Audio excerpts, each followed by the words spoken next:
Okay, I wanted to make a quick video on. I think the title of this will be siphoning. So essentially, within the relative plane, once we kind of exist as a limited being, the whole game of what's going on, right, is in a sense profit and loss. Because it's a zero sum game, the game is that everyone's chasing profit, but of course, the more profit you have, the more you have to lose. The more like you've lost, the more you have to gain. And this is the game, right? This is the game that everyone's playing. Everyone is chasing profit, but profit is not infinite because it's co-defined by loss. So the moment it's possible for you to like gain something, it's possible for you to lose something. So once you understand that core truth, then you'll understand what I'm speaking about in siphoning. So I literally like wrote this all out in a few sentences, like a paragraph, and I'm gonna read it out. So, insidious ways in which you are being stolen from without you even knowing. Siphoning charge. So, in a sense, right, what separates someone from being alive and dead, right? It's almost like you would say someone that's alive is animated. They're animated, right? Like they're animated and doing things, right? And someone that's dead is not animated. They're not doing anything. They're not dynamic. They're not animated, right? So, and this see, like, it's very limiting when you think only like biological creatures are alive, like humans and animals. But even this laptop is alive, that PlayStation is alive, this phone is alive. What do we say when this runs out of charge? We say it's dead, right? My phone's dead. And we just say that just as like a way of speaking, but it's really true. Your phone is dead when it has no charge because it ran out of charge, and that's why you need to charge it. So all of life is about charge. Because the charge is what animates you. When you have more energy, you're more charged and you're more animated. So you can do more, right? So in a sense, and charge is just currency. And I explained this in my life energy and zero sum game video, where I explained that life is in a sense just charge and energy and all of this stuff is just currency. And really what money is, or what money is supposed to be, is just keeping accounts for where all the energy is going, because energy can't be created or destroyed. It's just always there, but it can never remain stagnant. It always has to be flowing. It always has to be flowing in a circuit, right? So when the money is flowing, cash flow, right? All that money is and banking is keeping accounts. What's your bank account? What's your bank balance? See, balance, because the whole thing is balanced out to zero. So what's your bank balance? Are you in credit above the baseline or in debt below the baseline? See, so currency, energy, charge, all of this is the same thing, because think about how you even get money is expending, exchanging your time and your energy, because that's all you have is time and energy. So the only way you can make money is by exchanging. You can't really make money. You can't even really profit, because everything that you gain, like in money, in currency, is being like exchanged with the time and energy that you exerted, right? So it should equal out to zero. So really money is still a barter system. It's just that it's like a higher level barter system, because money is just like a third, like instead of just me and you exchanging like an object or something, now money is just like kind of just lubricates the system to where if I want to exchange something and you have something that I want, but I don't have anything you want, I can just give you money instead, and you can use the money to buy what you want. See, so it just makes it a little bit more dynamic, but really it's still a barter system, right? So it's all just about charge. So the more money you have, it's like you're gaining more charge and more like life in a sense. But that's why some of the richest people, this may sound contradictory, but this is why some of the most richest people are also kind of lifeless, because they've exchanged so much of their life energy. They sold their soul, in a sense, to get all that currency. And now they have all these paper notes, but they have no more life charge left. They're just a husk, right? They're soulless now. So when you realize that everything is charge and your life is about charge and energy, right? That's when you understand why everyone is trying to siphon and steal from everyone else. This is why in modern day, and everything's about what do you bring to the table? Like literally it's two people, but now it's not even about them like coming together and working together. It's like each of them are trying to take more from the other. Like this person's trying to take from this person and profit from them. And this person's trying to profit from them. But there can only be one person that profits. And then the other person necessarily has to lose, right? So that's why these relationships nowadays have just turned into a battle instead of like a union, right? So now that I've explained all of that, right? All results or manifestations. So anything you want to do, you want to create a particular result. Like, oh, I want the Olympic gold medal, or I want like £100,000, or I want this to happen, not that. So all of that is a result or manifestation, right? So all results or manifestations are paid for in exertion of charge. So you have to exert your charge in a particular way. And whatever way that is your job. Like, oh, I exert my charge like as a bank accountant or whatever, or I exert my charge as a mechanic, or I exert my charge. It doesn't matter how you exert your charge, but you're exerting your charge somehow, right? So all manifestations or results are paid for in exertion of charge in a particular way. So therefore, the more charge you have, the more you can manifest or reconfigure the external environment. And when I say the external environment, I'm just saying in reference to your like biological human self, right?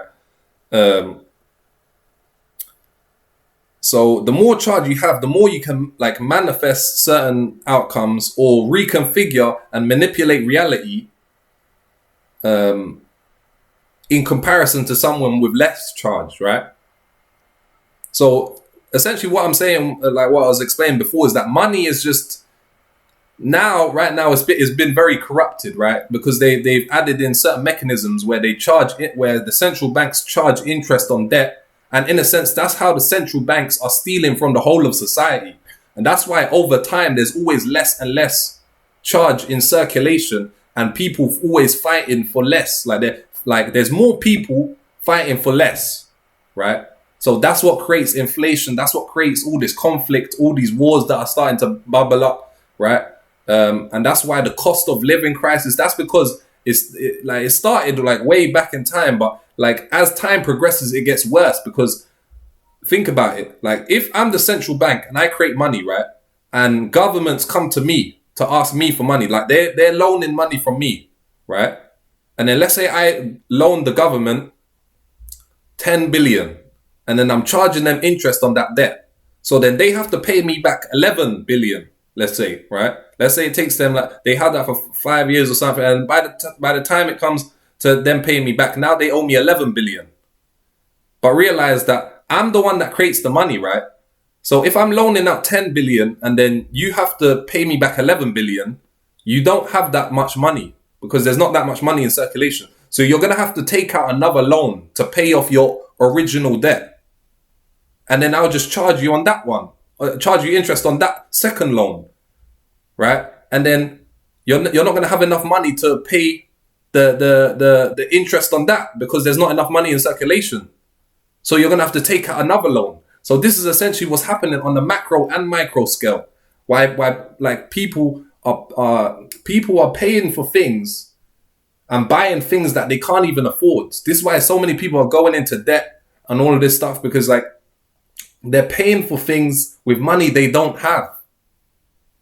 And then they just think, oh yeah, I'll just pay it off like later and so on. But then the interest gets charged on that. And then you're always paying off more than what you should have paid anyway, because you bought it when you didn't have enough. See, and this is what creates like inflation and all of this stuff, right? But see, if there was no like charging interest on debt, then all of the money in circulation should equal to zero. But just the fact that if you go on the US like debt chart, and the US like the dollar is the national like is the reserve for all currency, right?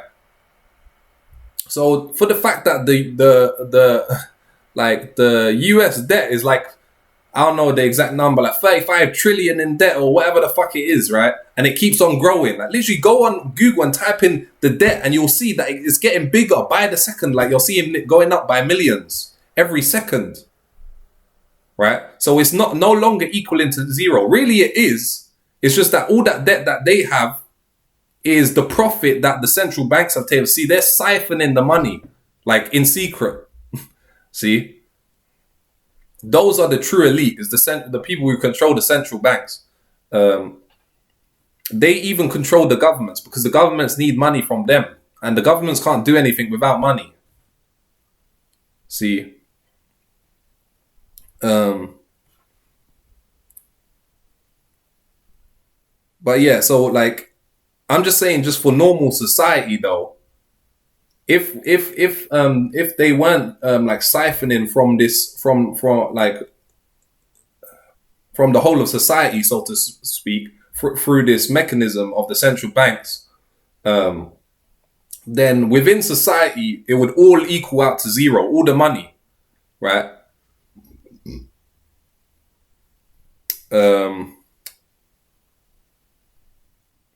There was something I was going to say about that, but I can't really remember. But let me get back on track. So yeah, so the more charge you have, the more you can manifest or reconfigure and manipulate the external environment compared to someone with less charge, right? As a result of this stark fact, all forces, consciously or unconsciously, try to siphon charge from each other, right? In order to attain higher amounts of charge, right? And the higher, so they're trying to attain higher amounts, and if possible, the highest amount. Like, who wouldn't want the most amount of money or so on and so forth, right? See, so in order to attain higher amounts and if possible, the highest amounts, in order to be able to manipulate and have domain over a larger fraction of the external environment. See, we're still, as humans, we're still somewhat like animals, right? And all animals are territorial. And all animals try to expand their territory as far as they can. And your territory is, in a sense, just like your domain. It's like your circle of like what you control and what you can manipulate. Like if this is your house, you control this much. You can like paint the walls. You can do this or that, or you can do whatever like in this realm. But you can't really do something over in Africa or something because your domain doesn't expand that far. Your territory isn't that far. So the larger your territory is, the larger your domain is, the more influence you can have on the whole external environment. But for that, you need high charge. So if you want to influence the world more, you need more charge. And the only way to get more charge is by siphoning it from others. Right? And people are doing this consciously or unconsciously. You may be siphoning charge from other people and not even like really being conscious about it. You may be stealing from people and not even being aware of it. And it may sound like, how could I steal from someone and not know? But like it's happening unconsciously. So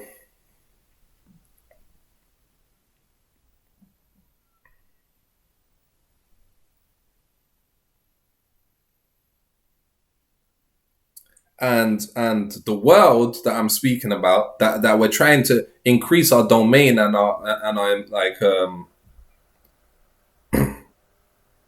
our territory, like the world that we're trying to increase our influence over, is in a sense the aggregate of all of the beings, all of the individuals, right?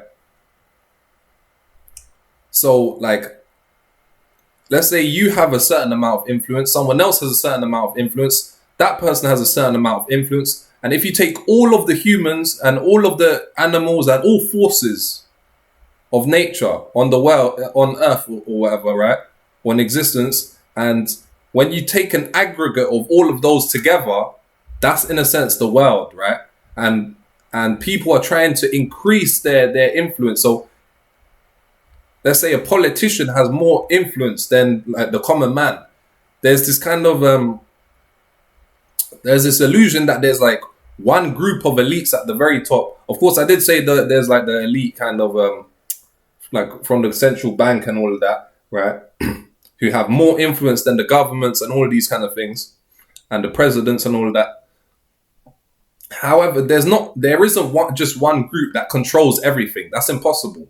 Like, there's no way to have absolute control. However, so you have to kind of think of it as a fraction. Imagine like the whole world is 100, and then the common man has like 0.01% influence, and then there's like billions of people with 0.01, and then there's like some people like politicians who have like 1% influence, and then like the president, who people think is like the person who rules the world, he maybe only has like 5% influence or 10% influence, and then there's like someone above him who has more influence than that, you see. And the people who are at the very top of the hierarchy, they have the most influence compared to everyone else, but they still don't have absolute influence, because even if they control 50% of the whole field, then the other 50% is still being distributed between all the other people below them. So even though the people who have higher influence like can control you to some degree, they can never really control you absolutely. Like can the elite, like the shadowy character in the background, can they control if I do this or that? See, they can maybe control that I have to go to work to some degree, or they can control that, you know, I don't break these laws or this or that, but they can't control everything. They can't control. See, I just stopped. I just decided to stop breathing. See, they can't really control that. See, so that already shows that there's no way they could have 100% control. There's no like group of people that controls everything, right? But there are elites and there are people at the top of the hierarchy who have more control in comparison to everyone else, and because they have more charge and they've siphoned more, right?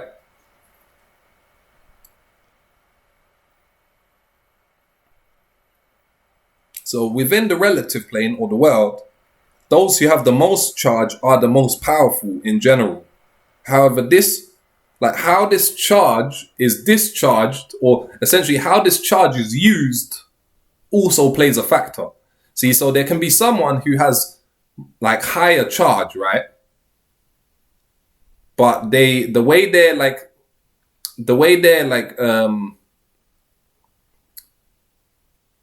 they're using their authority, the way they're using their power can be very inefficient. And then it's possible, like, let's say their charges or their influence is 40%, which is very high, but they're using it inefficiently, right? Still someone who only has 0.5% charge or whatever, no matter how efficiently they use it, they're not going to be able to trump the influence of this person. But let's say there's someone who's just below them, this person on 40 and this person on 35% charge. This person has less charge, but if they use it more efficiently, their influence and their impact on like the results that they want to achieve, right, in the external environment, if they use it more efficiently, then they can trump the person with more charge by using it more efficiently. You see? So the how much charge you have matters, and also how you use the charge matters. See, and this is essentially where skill and competency comes in. There can be people with lots of high charge, but they're incompetent, right? But still, they're going to have more influence than other people. But it's just that they're going to have a terrible influence on the world because they're not even competent in using it. It's like giving a baby a bazooka, right? Like that baby or that 5-year-old child with the bazooka, he's got a lot of power right there, but he's not even really competent to use it. So you could have a 5-year-old with a bazooka, but there's still like if you have like some Marine soldier, even with his like bare fist, or or you have like some any trained like army soldier with a pistol, and a pistol is nowhere near as powerful as a bazooka, he'll still be able to kill that child before the child even like fucking like tries to shoot it. Like if it's a one-on-one, like that child, they'll probably not even be able to carry like hold it up, the bazooka. They'll probably won't even be able to put the thing in, right? See, that bazooka is probably the amount of force that it can exert compared to a pistol is probably like 1,000 or whatever, or 100 times more. But it doesn't mean that the child is necessarily going to win, because they're not as competent and they're not as skillful as the Marine soldier, right?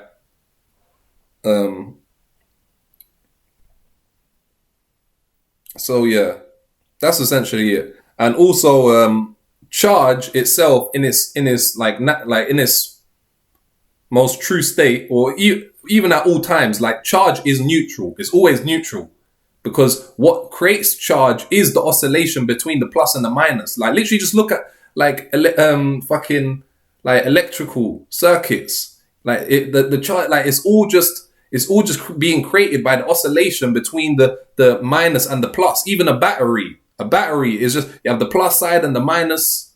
See, so the charge is the oscillation between them. So the fact that it's oscillating between them shows that like the charge in itself is always neutral.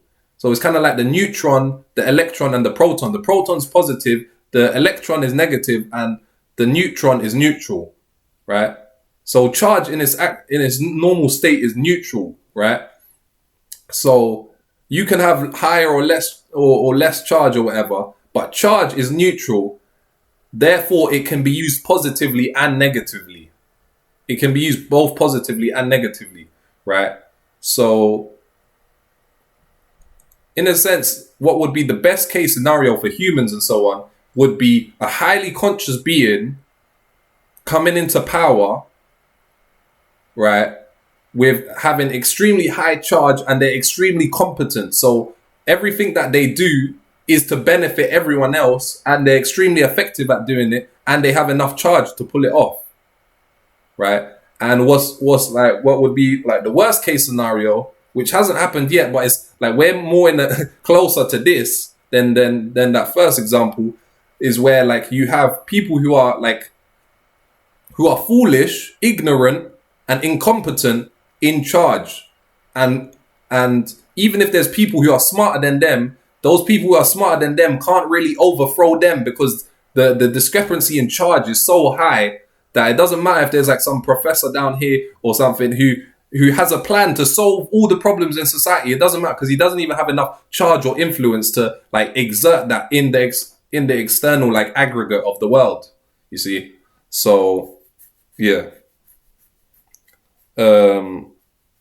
So I just kind of wanted to explain that, and also that can also help you be more aware and be more cautious as to how you're spending your energy. Try and reserve your energy as best as you can, and be on the lookout and beware of external forces trying to siphon your charge. This is essentially advertisement, all these things. Everyone wants you to buy something from them. Everyone wants like something from you. See, they're always trying to take that charge from you, so to enrich them. This is the whole game of what everyone's doing, profit and loss, the capitalistic society. So yeah, I'm gonna leave that one there. Let me know what you think.